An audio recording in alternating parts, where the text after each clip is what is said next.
सर्वेभ्यो नमो नमः। शमेषाम् आदरणीयानाम् आचार्यचराणां बन्धुबान्धवानां गुरुजनवृन्दानां काव्यामृतम् इत्यस्मिन् आमुखपटले हार्दं स्वागतम् अभिनन्दनम् अभिवन्दनं च वर्तते। अद्य वयं महाकविभर्तृहरिप्रणीतस्य नीतिशतकमित्यस्य ग्रन्थविशिष्टस्य सप्तपञ्चाशततमस्य श्लोकविशिष्टस्य विषये चर्चामः। आज हम लोग महाकवि भर्तृहरि प्रणीत नीति शतकम के 57वें श्लोक के बारे में चर्चा करेंगे। प्रस्तुत इस श्लोक में महाकवि भर्तृहरि जी ने जो प्रचंड कोप को करने वाले राजागण हैं उनके स्वरूप का, उनके स्वभाव का वर्णन किया है। निरूपण करते हुए कहते हैं, न कश्चित् चंड कोपानाम् आत्मीयो नाम भूभुजाम्, न कश्चित् चण्डकोपानाम्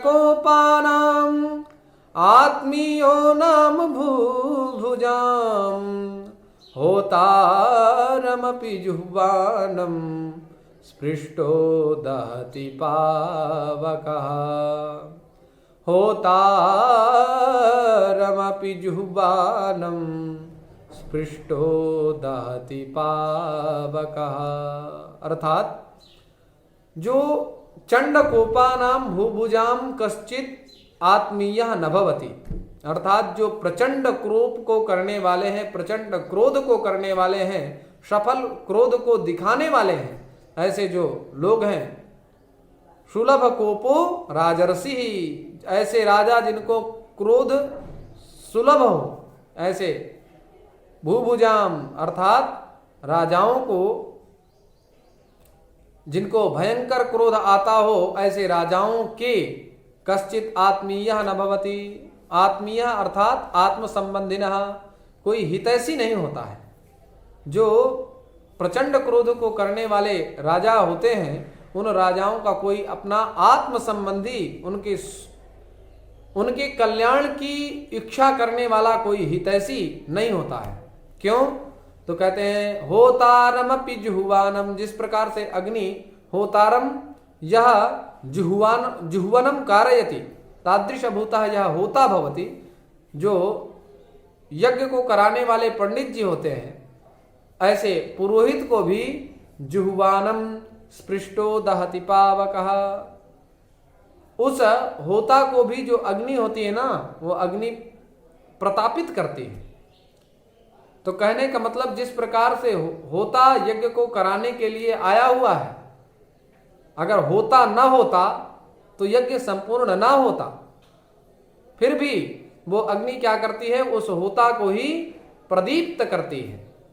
उसी प्रकार से जो राजा गण होते हैं, प्रचंड क्रोध को करने वाले होते हैं, ऐसे राजागण जो उनको आत्म संबंधी, उनके हित की कामना करने वाला कोई अनुचर, मंत्री, जंत्री, शंत्री जो भी है, वो जो भी आकर के उनके पास उनके हित संबंधी चर्चा करता है, वो उसी को ही डांटते हैं, उसी को ही जलाते हैं। जिस प्रकार से अग्नि होता को प्रदीप्त करती है, उसी प्रकार से जो राजा हुआ करते हैं प्रायः वो अपने क्रोध के कारण, अत्यंत क्रोधी स्वभाव होने के कारण उनको ही जला दिया करते हैं जो उनको हित संबंधी बात बताते हैं। इसी श्लोक में इसी भाव का निरूपण किया गया है। चंड कोपानाम, चंड यहाँ पर चडी कोपे धातु से अच प्रत्यय होता है तो चंड यह पद निष्पन्न होता है, और कोपा कुप कोपे धातु से अच प्रत्यय होने पर कोपा यह पद निष्पन्न होता है। तो चंडः उग्रः कोपः येषां ते चंड कोपाः तेषां चंड कोपानाम, यह षष्ठ्यंत समस्त पद निरूपित किया गया है। भूभुजाम यहाँ पर भू उपपद रहते भुजपालनाभ्यवहारयो इस धातु से क्विप प्रत्यय करने पर षष्ठी बहुवचन में भूभुजाम यह पद निष्पन्न होगा। आत्मीयः, आत्मनः इदम इति आत्मीयः, यहाँ पर छा प्रत्यय का विधान किया गया है। होतारम हु दाना दानयोः इस धातु से तृण अथवा त्रिच प्रत्यय करने पर होता यह पद निष्पन्न होता है, और द्वितीय एक वचन में होतारम स्पृष्टो, स्पृश संस्पर्शने धातु से, स्पृश संस्पर्शने धातु से अक्ता प्रत्यय होता तो स्पृष्टो यह पद निष्पन्न होता है। दहति, दहति में यहाँ पर दह भस्मी करणे धातु है और लट लकार प्रथम पुरुष एक वचन में दहति यह पद निष्पन्न होगा। पावकः, पावकः पुई पवित्र करणे इत्यस्मात् धातोः यदा णबुल प्रत्ययः क्रियते चेत तदा पावकः इति पदम उपपन्नः भवति। अर्थात पुई पवित्र करने ये धातु है, इस धातु से जब हम णबुल प्रत्यय करेंगे तो ऊ को गुण हो जाएगा भैया, गुण होने के बाद ऊ को गुण न होकर के वृद्धि होगी, तो वृद्धि होकर के पावकः यह पद निष्पन्न हो जाएगा। आशा है आप लोग इस व्याख्यान श्रृंखला से काफी लाभान्वित हो रहे होंगे। इसी आशा के साथ यह उपक्रम भी चलाया जा रहा है।